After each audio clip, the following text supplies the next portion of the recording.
Carcassonne. When Camarac reigned at Arn, and the world was fairer, he gave a festival to all the Weald to commemorate the splendor of his youth. They say that his house at Arn was huge and high, and its ceiling painted blue, and when evening fell, men would climb up by ladders and light the scores of candles hanging from slender chains. And they say, too, that sometimes a cloud would come and pour in through the top of one of the oriel windows, and it would come over the edge of the stonework as a sea mist comes over a sheer cliff's shaven lip, where an old wind has blown forever and ever. He has swept away thousands of leaves and thousands of centuries. They are all one to him, he who owes no allegiance to time. And the cloud would reshape itself into the hall's lofty vault, and drift on through it slowly, and out to the sky again through another window. And from its shape, the knights in Camarac's hall would prophesy the battles and sieges of the next season of war. They say of the hall of Camarac at Arn, that there hath been none like it in any land, and foretell that there will be never. Hither had come in the folk of the Weald, from sheepfold and from forest, revolving slow thoughts of food and shelter and love. And they sat down, wondering in that famous hall, and therein also were seated the men of Arn, the town that clustered round the king's high house, and all was roofed with red maternal earth. If old songs may be trusted, it was a marvelous hall. Many who sat there could only have seen it distantly before, a clear shape in the landscape, but smaller than a hill.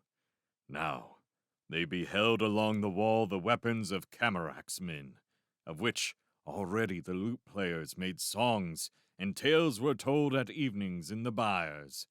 There they described the shield of Camarac that had gone to and fro across so many battles, and the sharp but dinted edges of his sword. There were the weapons of Gadriel, the leal, and Norn, and Athoric of the sleety sword, Heriel the wild, Jarl and Thanga of Esk. Their arms evenly all around the hall, low, where a man could reach them, and in the place of honor in the midst, between the arms of Camarac and of Gadriel the leal, hung the harp of Arleon. And, of all the weapons hanging on those walls, none were more calamitous to Camaroc's foes than was the harp of Arleon.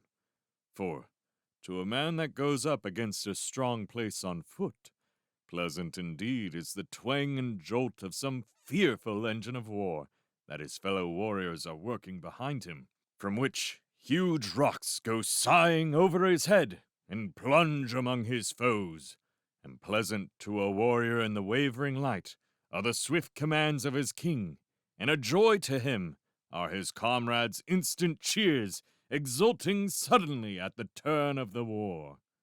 All this and more was the harp to Camarac's men.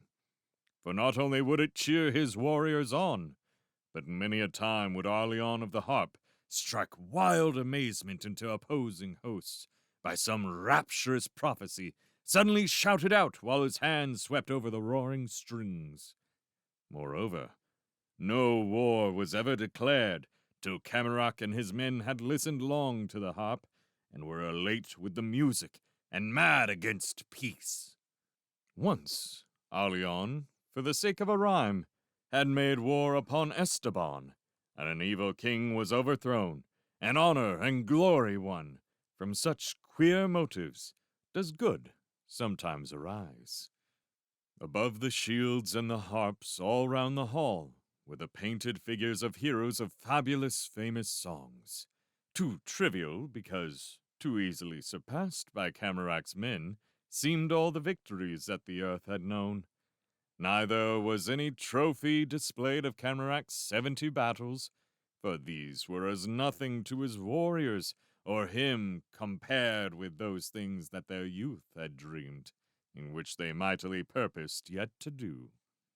Above the painted pictures there was darkness, for evening was closing in, and the candles swinging on their slender chain were not yet lit in the roof.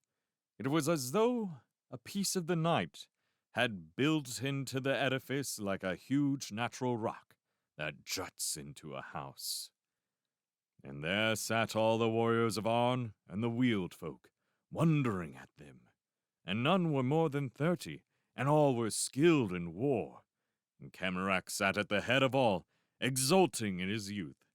We must wrestle with time for some 7 decades, and he is a weak and puny antagonist in the first 3 bouts. Now, there was present at this feast a diviner, one who knew the schemes of fate, and he sat among the people of his Weald and had no place of honor.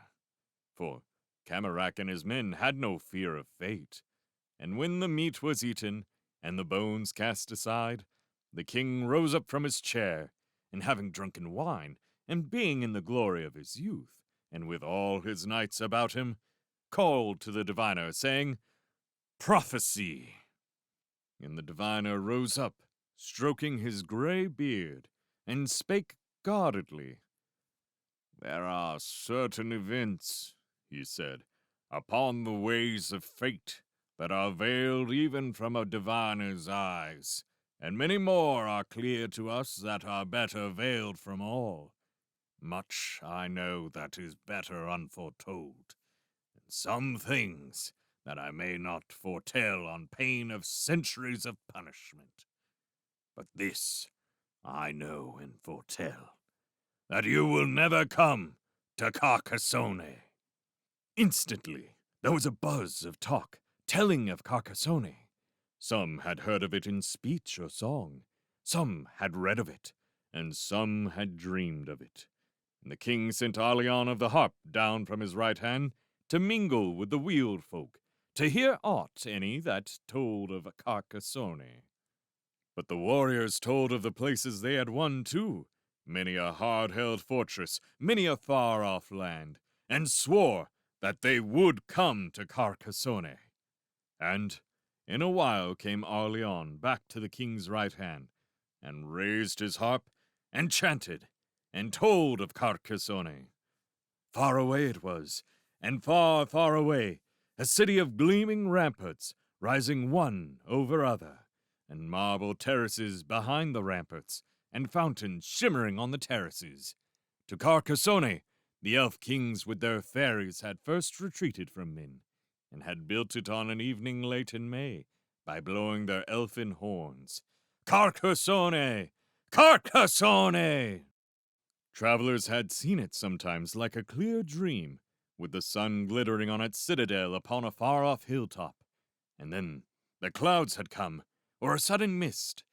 No one had seen it long, or come quite close to it, though once there were some men that came very near, and the smoke from the houses blew into their faces, a sudden gust. No more, and these declared that someone was burning cedarwood there. Men had dreamed that there is a witch there, walking alone through the cold courts and corridors of Marmarian palaces, fearfully beautiful, and still, for all her 80 centuries, singing the second oldest song, which was taught her by the sea, shedding tears for loneliness from eyes that would madden armies. Yet will she not call her dragons home? Carcassonne is terribly guarded. Sometimes she swims in a marble bath through whose deeps a river tumbles, or lies all morning on the edge of it to dry slowly in the sun, and watches the heaving river trouble the deeps of the bath. It flows through the caverns of earth for farther than she knows, and coming to light in the witch's bath, goes down through the earth again to its own peculiar sea. In autumn, sometimes, it comes down black with snow that spring has molten in unimagined mountains, or withered blooms of mountain shrubs go beautifully by. When there is blood in the bath, she knows there is war in the mountains, and yet she knows not where those mountains are. When she sings, the fountains dance up from the dark earth. When she combs her hair, they say there are storms at sea. When she is angry, the wolves grow brave and all come down to the byres. When she is sad, the sea is sad, and both are sad forever. Carcassonne! Carcassonne! This city is the fairest of the wonders of morning. The sun shouts when he beholdeth it. For Carcassonne, evening weepeth when evening passeth away. And Arleon told how many goodly perils were round about the city, and how the way was unknown, and it was a nightly venture. Then all the warriors stood up and sang of the splendor of the venture. And Camarok swore by the gods that he had builded on, and by the honors of the warriors that, alive or dead, he would come to Carcassonne. But the diviner arose and passed out of the hall, brushing the crumbs from him with his hands and smoothing his robes as he went. Then Camarok said, "There are many things to be planned, and counsels to be taken, and provender to be gathered. Upon what day shall we start?" And all the warriors answering shouted, "Now!" And Camarok smiled thereat, for he had but tried them. Down from the walls they took their weapons, Sycorax, Celeron, Asloff, Wool of the Axe, Huguenot, Peacebreaker, Wolwulf, Father of War, Tarion, Lurth of the War Cry, and many others.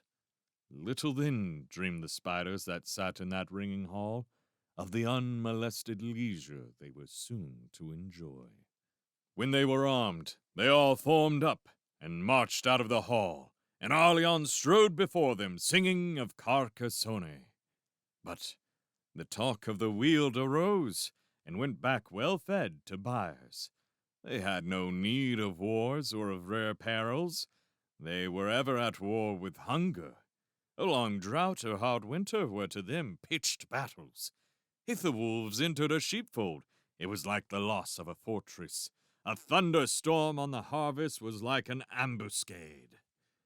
Well fed, they went back slowly to their byres, being at truce with hunger, and the night filled with stars.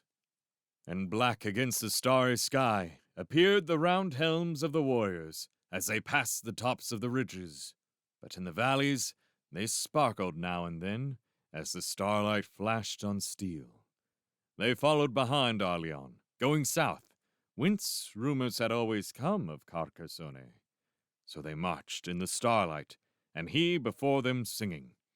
When they had marched so far that they heard no sound from Arn, and even inaudible were her singing bells, when candles burning late far up in towers no longer sent them their disconsolate welcome.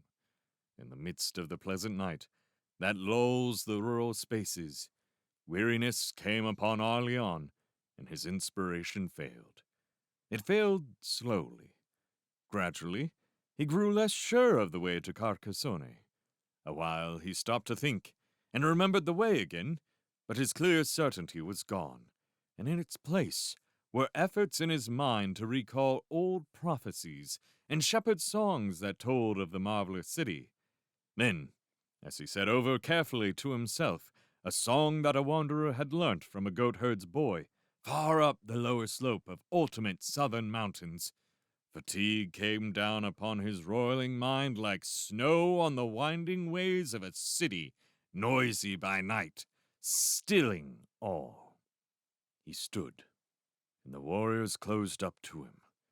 For long they had passed by great oaks, standing solitary here and there, like giants taking huge breaths of the night air before doing some furious deed. Now they had come to the verge of a black forest. The tree trunks stood like those great columns in an Egyptian hall, whence God, in an older mood, received the praise of men. The top of it sloped the way of an ancient wind. Here they all halted, and lighted a fire of branches, striking sparks from flint into a heap of bracken. They eased them of their armor, and sat around the fire, and Camarok stood up there and addressed them. And Camarok said, "We go to war with fate, who has doomed that I shall not come to Carcassonne, And if we turn aside but one of the dooms of fate, then the whole future of the world is ours, and the future that fate has ordered is like the dry course of an averted river. But if such men as we, such resolute conquerors, cannot prevent one doom that fate has planned, then is the race of man enslaved forever to do its petty and allotted task. Then they all drew their swords and waved them high in the firelight and declared war on fate. Nothing in the somber forest stirred or made any sound. Tired men do not dream of war. When morning came over the gleaming fields, a company that had set out from On discovered the camping place of the warriors and brought pavilions and provender. And the warriors feasted, and the birds in the forest sang, and the inspiration of Arlion awoke. Then they rose, and following Arlion, entered the forest, and marched away to the south. And many a woman of On sent her thoughts with them, as they played alone some old monotonous tune. But their own thoughts were far before them, skimming over the bath through whose deeps the river tumbles in marble Carcassonne. When butterflies were dancing on the air, and the sun neared the zenith, pavilions were pitched, and all the warriors rested. And then they feasted again, and then played nightly games, and late in the afternoon marched on once more, singing of Carcassonne. And night came down with its mystery on the forest, and gave their demonic look again to the trees, and rolled up out of misty hollows a huge and yellow moon. And the men of Arn lit fires, and sudden shadows arose, and leapt frantically away. And the night wind blew, arising like a ghost, and passed between the tree trunks, and slipped down shimmering glades, and waked the prowling beasts still dreaming of day, and drifted nocturnal birds afield to menace timorous things, and beat the roses of the befriending night, and wafted to the ears of wandering men the sound of a maiden's song, and gave a glamour to the lutinous tune played in his loneliness on distant hills, and the deep pies of moths glowed like a galleon's lamps, and they spread their wings and sailed their familiar sea. Upon this night wind, also the dreams of Camarac's men floated to Carcassonne. All the next morning they marched, and all the evening, and knew they were nearing now the deeps of the forest, and the citizens of Arns kept close together, and close behind the warriors, for the deeps of the forest were all unknown to travelers, but not unknown to those tales of fear that men tell at evenings to their friends, in the comfort and safety of their hearts. Then night appeared, and an enormous moon, and the men of Camarac slept. Sometimes they awoke, and went to sleep again, and those that stayed awake for long, and listened, heard heavy two-footed creatures pad through the night on paws. As soon as it was light, the unarmed men of Arn began to slip away, and went back by bands through the forest. When darkness came, they did not stop to sleep, but continued their flight straight on until they came to Arn, and added there by the tales they told to the terror of the forest. But the warriors feasted, and afterwards Arlion arose, and played his harp, and led them on again, and a few faithful servants stayed with them still, and they marched all day through a gloom that was as old as night, but Arlion's inspiration burned in his mind like a star, and he led them till the birds began to drop into the treetops, and it was evening, and they all encamped. They had only one pavilion left to them now, and near it they lit a fire, and Camarac posted a sentry with drawn sword just beyond the glow of the firelight. Some of the warriors slept in the pavilion, and others round about it. When dawn came, something terrible had killed and eaten the sentry. But the splendor of the rumors of Carcassonne, and fate's decree that they should never come there, and the inspiration of Arlion and his harp, all urged the warriors on, and they marched deeper and deeper, all day into the forest. Once they saw a dragon that had caught a bear and was playing with it, letting it run a little way and overtaking it with a paw. They came at last to a clear space in the forest just before nightfall.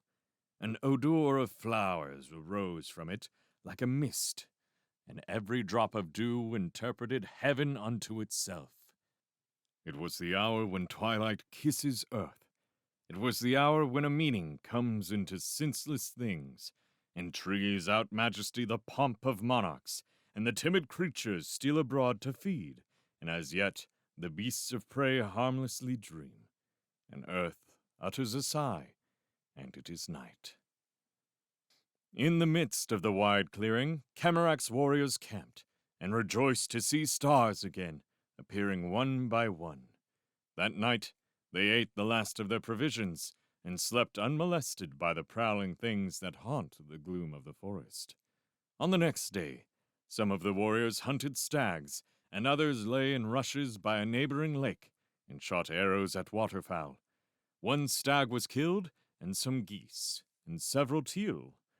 Here the adventurers stayed, breathing the pure wild air that cities know not. By day they hunted and lit fires by night, and sang and feasted and forgot Carcassonne. The terrible denizens of the gloom never molested them. Venison was plentiful, and all manner of waterfowl. They loved the chase by day, and by night their favorite songs. Thus, day after day went by, thus week after week. Time flung over this encampment a handful of moons, the gold and silver moons that waste the year away. Autumn and winter passed, and spring appeared, and still the warriors hunted and feasted there. One night of the springtide, they were feasting about a fire, and telling tales of the chase, and the soft moths came out of the dark, and flaunted their colors in the firelight, and went out gray into the dark again, and the night wind was cool upon the warriors' neck, and the campfire was warm in their faces, and a silence had settled among them after some song. And Arleon all at once rose suddenly up, remembering Carcassonne, and his hand swept over the strings of his harp, awakening the deeper chords, like the sound of a nimble people dancing their steps on bronze, and the music rolled away into the night's own silence, and the voice of Arleon rose. When there is blood in the bath, she knows there is war in the mountains, and longs for the battle shout of kingly men. And suddenly all shouted, Carcassonne! And at that, their words, their idleness was gone, as a dream is gone from a dreamer waked with a shout. And soon the great march began that faltered no more, nor wavered.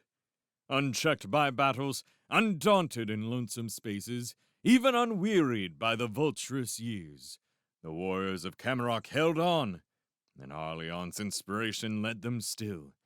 They cleft with the music of Arleon's harp the gloom of ancient silences. They were singing into battles with terrible wild men, and came out singing, but with fewer voices. They came to villages and valleys, full of the music of bells, or saw the lights at dusk of cottages sheltering others. They became a proverb for wandering, and a legend arose of strange, disconsolate men. Folks spoke of them at nightfall, when the fire was warm, and rain slipped down the eaves. And when the wind was high, small children feared the men who would not rest were going clattering past. Strange tales were told of men in old gray armor, moving at twilight along the tops of the hills and never asking shelter. And mothers told boys who grew impatient of home that the gray wanderers were once so impatient and were now hopeless of rest, and were driven along with the rain whenever the wind was angry. But the wanderers were cheered in their wandering by the hope of coming to Carcassonne, and later on by anger against fate, and at last they marched on still, because it seemed better to march on than to think. For many years they had wandered, and had fought with many tribes. Often they gathered legends in villages, and listened to idle singers singing songs, and all the rumors of Carcassonne still came from the south. And then one day, they came to a hilly land with a legend in it that only 3 valleys away a man might see, on clear days, Carcassonne. Tired though they were, and few, and worn with the years which had all brought them wars, they pushed on instantly, led still by Arleon's inspiration, which dwindled in his age, though he made music with his old harp still. All day they climbed down into the first valley, and for 2 days ascended, and came to the town that may not be taken in war, below the top of the mountain, and its gates were shut against them, and there was no way round. To left and right, steep precipices stood, for as far as eye could see, or legend tell of, and the pass lay through the city. Therefore, Camarac drew up his remaining warriors in line of battle to wage their last war, and stepped forward over the crisp bones of old unburied armies. No sentinel defied them in the gate, no arrow flew from any tower of war. One citizen climbed alone to the mountain's top, and the rest hid themselves in sheltered places. Now, in the top of the mountain was a deep bowl-like cavern in the rock, in which fires bubbled softly.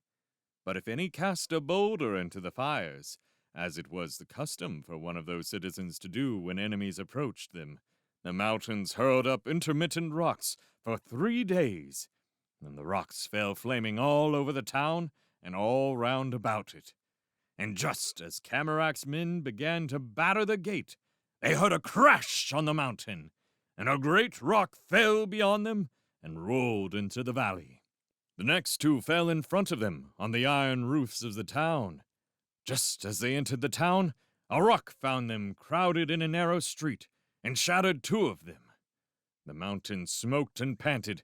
With every pant, a rock plunged into the streets or bounced along the heavy iron roofs, and the smoke went slowly up and up and up.